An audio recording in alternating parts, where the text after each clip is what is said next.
The revolving doors of the Lawson Grand Hotel spun as Clara Lawson stepped into the opulent lobby, her presence an immediate contrast to her surroundings. At 34, Clara exuded a quiet strength, her shoulders slightly slouched from fatigue after a long day teaching at her community arts center, but her eyes steady and purposeful.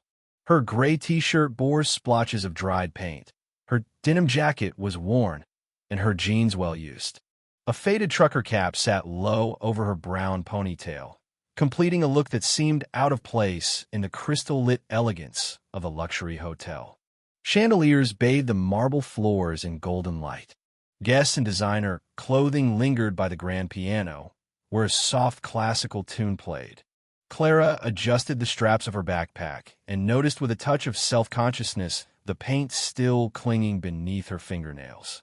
She approached the reception desk, where two staff members stood impeccably dressed. Just 30 minutes ago, her husband, Daniel Lawson, had called. After an exhausting day working with underprivileged children, Clara had confessed she didn't have the energy to make the 2-hour drive home. Daniel had offered a simple solution: stay at his hotel. "I'll let the front desk know," he had promised.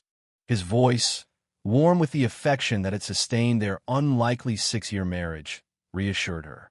"Good evening," Clara said with a tired smile to the male receptionist. His name tag read Nathan. "I'm Clara Lawson. My husband should have called about a room for me." Nathan's eyes flicked over her appearance, the casual attire, the backpack. His smile tightened. "Do you have identification, ma'am?" His voice carried a note of skepticism. "Of course," Clara said. She retrieved her driver's license. Clara Lawson. Nathan inspected the ID with exaggerated care, then glanced at his colleague, Mia, who raised an eyebrow. "And you say Mr. Lawson arranged a room for you?" "Yes, just a few minutes ago." "Daniel Lawson. He owns this hotel," Clara replied evenly. Mia leaned forward. "Ma'am, this is a 5-star hotel. Perhaps there's been a mix-up?" "There's no confusion," Clara said calmly. "I'm Clara Lawson. Daniel Lawson is my husband." Several guests had begun to take notice. Whispers stirred around the grand lobby. "Of course you are," Nathan said with forced politeness. "And I'm the president." Mia stepped forward.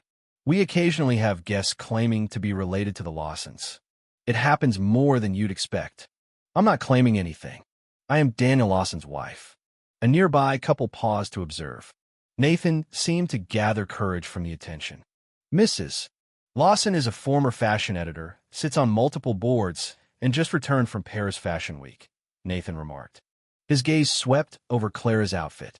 "Perhaps you'd be more comfortable elsewhere." Clara felt heat rise in her cheeks. "My husband called ahead. Please check the system."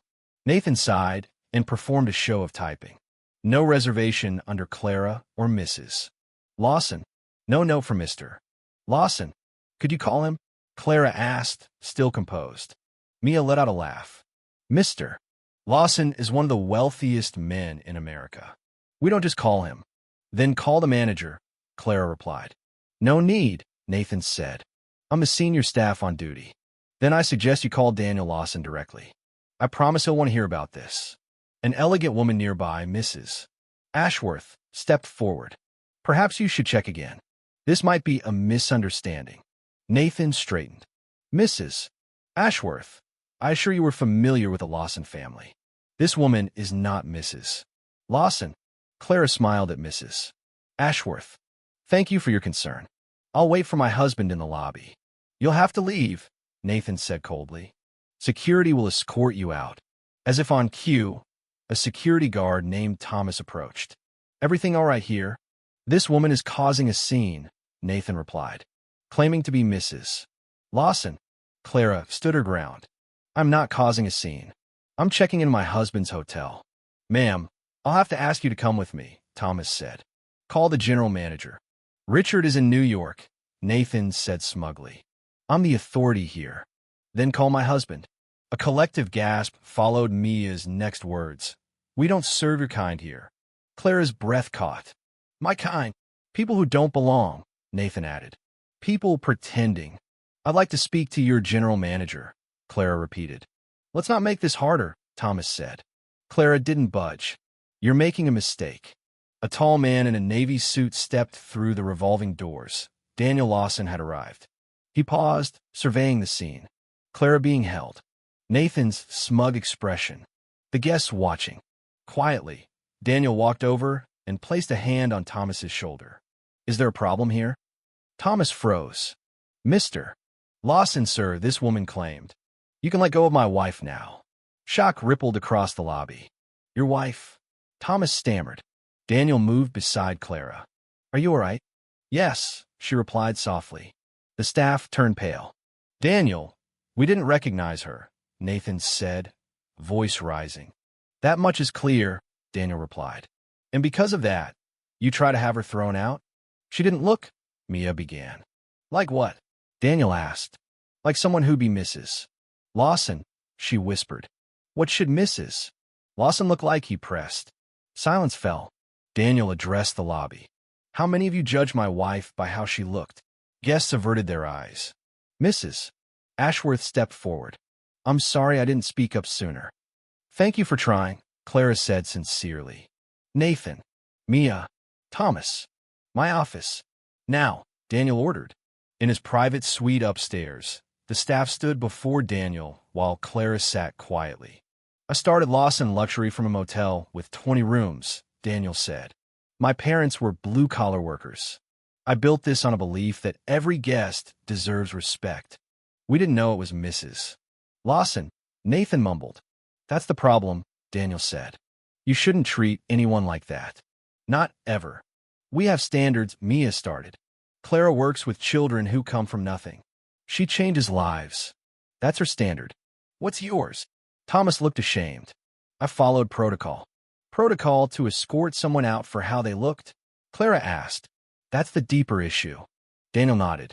Starting tomorrow, all staff will undergo bias training. Mia, the phrase "we don't serve your kind" will never be uttered again. Thomas, security will now focus on protection, not profiling. Nathan, as duty manager, your role is to set the tone. That tone ends now. Are we being fired? Nathan asked. No, Daniel said. You'll help implement the training. You'll spend a day volunteering at Clara's program. You'll learn what dignity means. Clara added, everyone deserves the chance to grow. 3 months later, Clara watched Nathan respectfully escort an elderly woman in a simple dress to her room. Guest satisfaction is up 23%, Daniel said. Nathan was now a passionate advocate of the Dignity for All initiative, even taking the training global. Emma now ran community outreach, mentoring interns from disadvantaged backgrounds. Thomas trained new security staff with a focus on compassion. Clara spotted a young man in a wheelchair with Emma. Marcus, she smiled, one of my students. He's joining the culinary program. Daniel shook Marcus's hand. Welcome. A new plaque had been installed near the entrance. At Lawson Luxury Properties, we believe true luxury is dignity for all. We judge not by appearance, but by worth. Below it read a quote Clara loved. We are more alike, my friends, than we are unalike. Mrs. Ashworth approached. Thank you, Mrs. Lawson. This hotel has soul now. My granddaughter volunteers at your program. She says it changed her life. Clara and Daniel exited into the sunlight. This isn't just about one incident anymore, Clara mused. People are carrying this change with them. One small ripple, Daniel agreed, becoming a wave. Later, as they drove home, Clara looked out the window. I was thinking about what happened. How something painful turned into something beautiful. That's your gift, Daniel said. No, Clara smiled. That's our gift. And as the city faded behind them, they knew that true change begins with something as simple and as powerful as seeing the humanity in every person who walks through your doors.